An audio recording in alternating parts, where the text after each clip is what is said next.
Welcome to Tryptic Horror. 3 started. Only 1 will be allowed to remain. 2 will be unmade, as cleanly as if they had never been written. 3 started. Only 1 will be allowed to remain. 2 will be unmade, as cleanly as if they had never been written.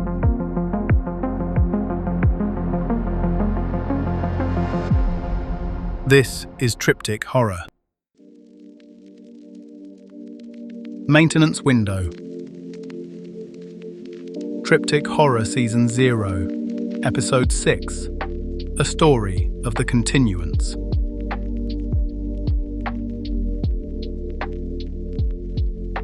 The door took 2 tries, the way it always did when her hands were full. And Ive shouldered through sideways, bag biting into the crook of her elbow, keys in her teeth, the day still going off in her head like a kettle. She'd forgotten to take off the heat. She was doing the evening math before she was all the way inside. Pick up at 6:15. The twins had practice, and then Dell's friend's mother was driving the loop, which gave her... She checked the clock on the wall on reflex. The round one Oral had hung crooked years ago, and neither of them had ever straightened, which gave her maybe 40 minutes before the car pulled up out front and 2 kids came up the walk, hungry and loud and wanting to know what was for dinner. 40 minutes. Fine. Plenty. Then she saw him at the counter, and the kettle in her head went quiet. All at once. She knew before she let herself know. That was the part she'd never been able to explain to anyone. Not that there was anyone to explain it to. There's a stillness a body chooses, and there's a stillness that happens to it, and you can tell them apart from across a room without knowing how you can. His was the second kind. He was bent a little forward over the cutting board. His weight tipped onto the balls of his feet, like a man caught in the half-second of leaning in to look closer at something. The knife was still in his hand. A pepper lay open on the board, pale seed spilled. The cut stopped clean in the middle of the cut. His sleeves were rolled. His coat was on the hook by the door where he always dropped it, first one home, pleased with himself for beating her to the kitchen. He wasn't breathing in the way that meant thinking. He was holding the exact shape of a man, mid-task, like a photograph of himself that someone had stood up against the counter. "Oh," Ive said around the keys. The word came out flat, not a gasp. She'd had the gasp once, the first time, years and selves ago, and it had gone the way the first of anything goes. This was the sound you make at a stain spreading on the good rug. "Oh, you have got to be, tonight." She set the bag down. She did it carefully, because the eggs were in there, and some patient animal part of her was still running the grocery errand even now, even with him standing dead over the cutting board. And she let it, because the part of her that ran errands was the part that was going to get her through the next 40 minutes. She crossed the kitchen on legs gone heavy. Up close it was worse, and it was nothing. The black had come up at the inner corner of his right eye, a bead of it sitting in the pink hollow like he'd been crying ink, and stopped part way. More at the knuckle of his first finger, where the skin met skin. A drop, too thick to fall, gleaming under the overhead light, slow as cold honey. And under everything, when she got near enough, the sound, a fine, high whir, the pitch of a small motor labouring, the sound an old fridge makes in the last summer before it goes, the sound a dishwasher makes when something's caught in the pump and it keeps trying anyway.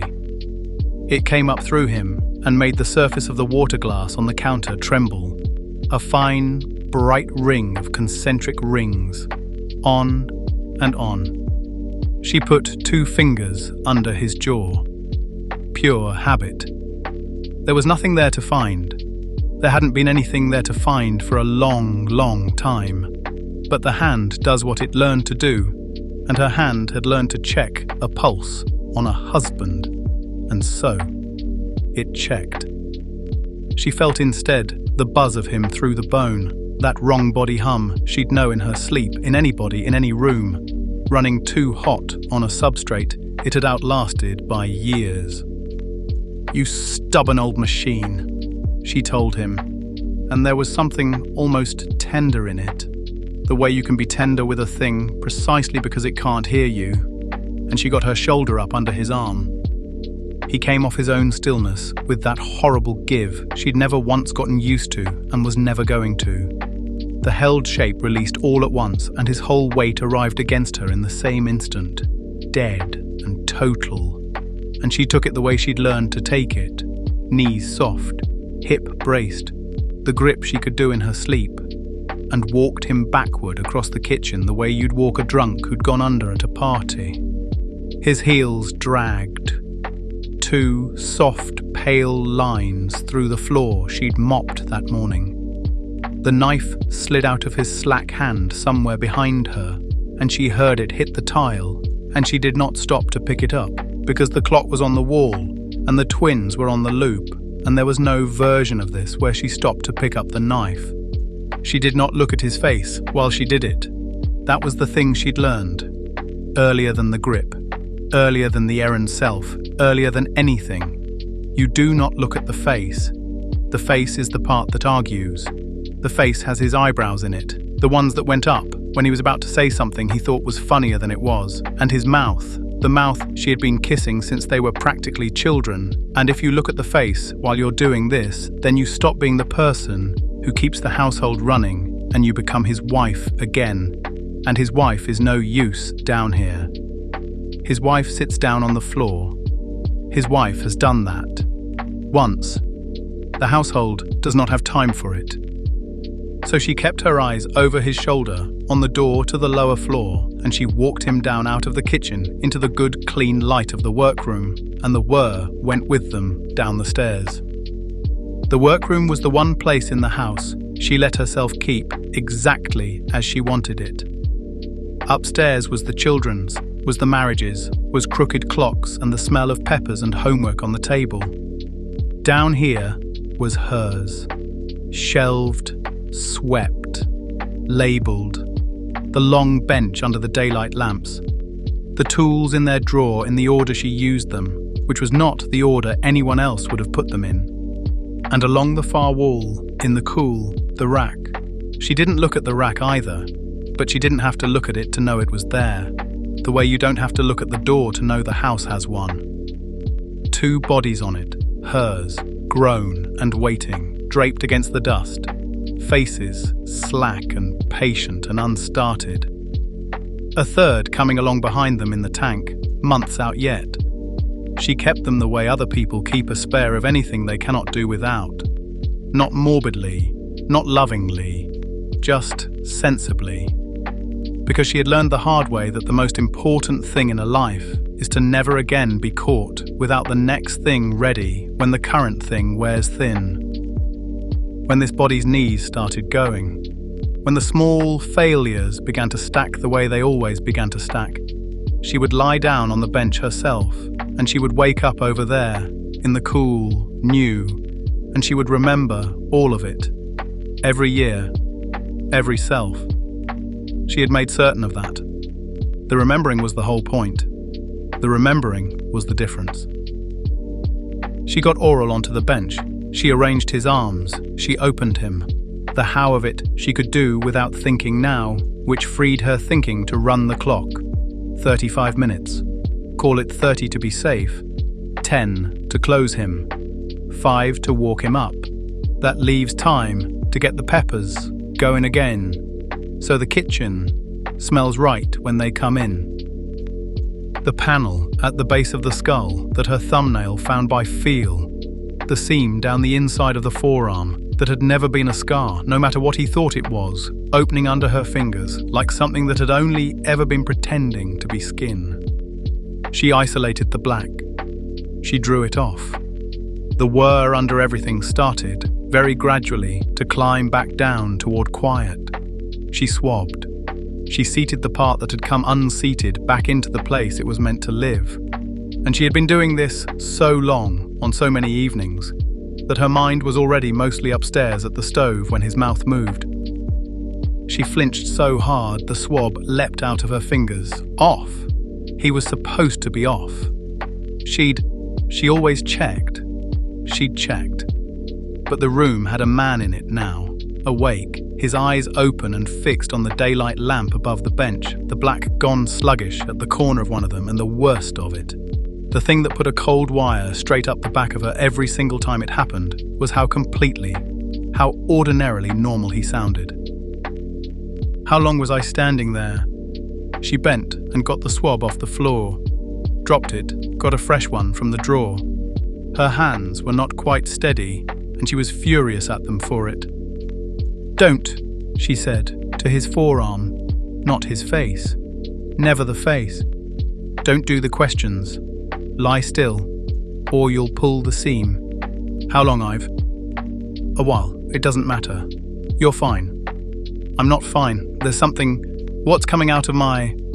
His voice did a small climb, the start of the thing she could not let it become. Not down here, not with 30 minutes on the clock. "What is this?" "It's the medium." She kept her voice level by main force, sanded smooth, every burr taken off it years ago on other evenings exactly like this one. "It breaks down. It's old. You're old. This is what happens when a substrate goes this long without service. It's nothing. It's maintenance. Hold still." My hands. Quieter. A different register, and the different register was so much worse than the climb. "Ive, these aren't... Where are my hands?" "They're your hands." She pressed the seam. "They've been your hands. A long time." He was quiet for a moment. The whir was nearly gone now. The lamp hummed its own small hum. Upstairs, faintly, the house settled the way houses do, and she found herself listening past him for the sound of a car on the street that was not due for half an hour yet, but that her body had started bracing for anyway. "Tell me what happened to me," he said. And there it was. The groove. Worn so smooth by now that she could feel herself starting to slide down it before she'd decided to. The same words, rising in the same order they always rose, because he asked the same question every time. And there were only so many true answers, and she had stopped, long ago, being able to lie to him about this particular thing. It was the one mercy she still gave the version of him that woke up. She told him the truth. She just didn't tell him much of it. "You were dying," she said. To his arm. Years ago.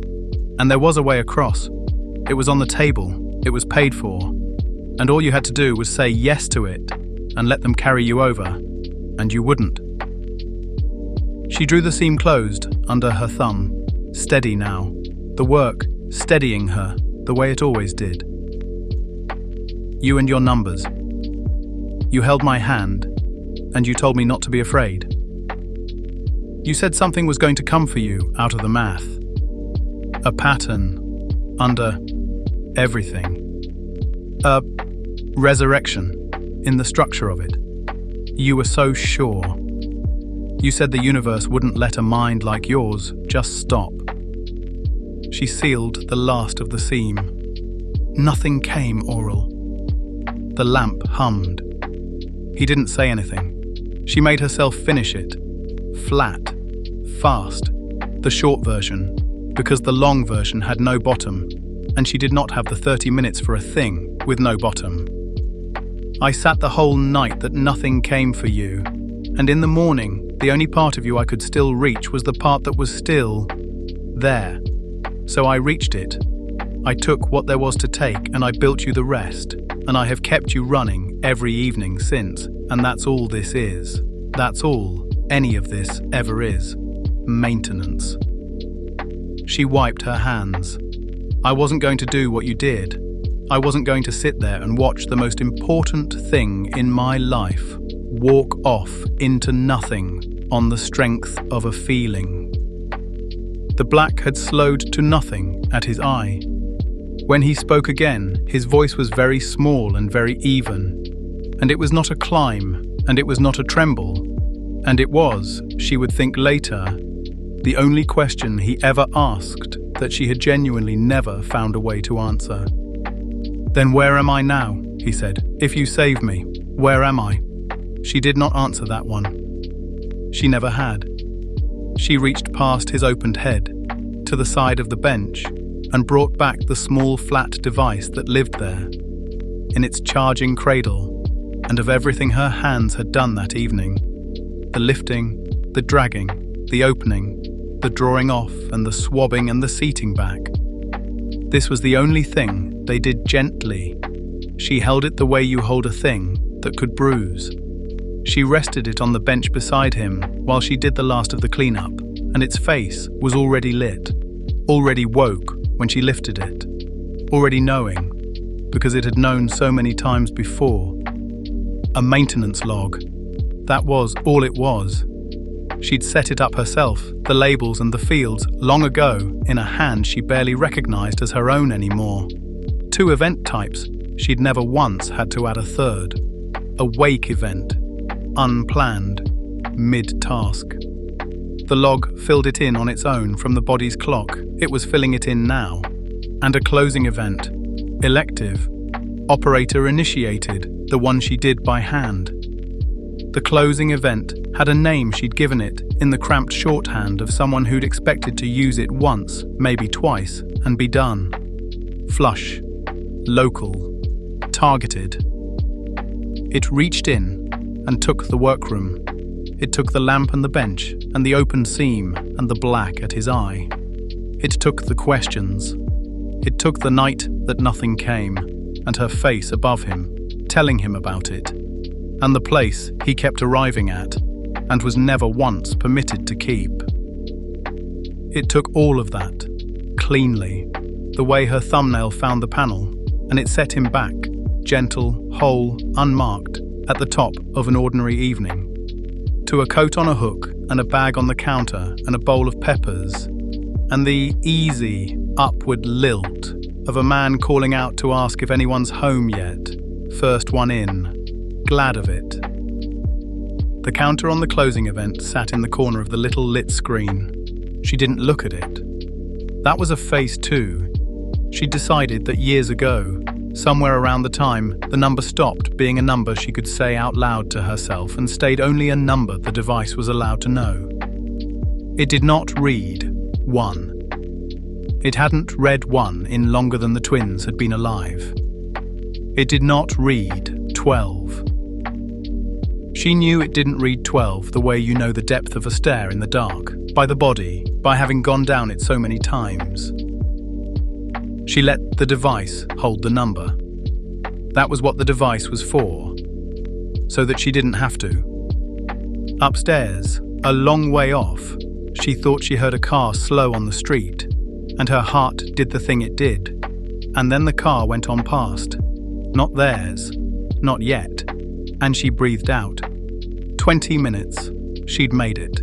She'd get the peppers going again, get the smell back into the kitchen, get the knife up off the tile and into the rack where it belonged, and when the loop pulled up and the twins came banging up the walk, he'd be standing at the counter with his sleeves rolled, the picture of him. The photograph stood back up and switched on, asking them how practice was and pretending he didn't already know they'd say, fine. They would never have to come down here. That was the whole of it in the end. Not him, not even him, but them. Coming up that walk into a house that held a father in it, the way a house is supposed to. She'd built the rest of him for herself the first time. She kept rebuilding the evening for them. She bent over the bench one more time.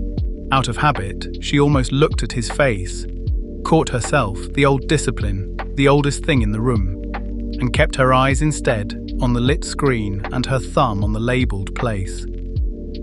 "Okay," she said, softly. To the room, to the device, to the part of him that was awake and would not be, in a moment, and would not know it ever had been. "Okay, let's start the evening over." She pressed it. The whir, what was left of it, stopped.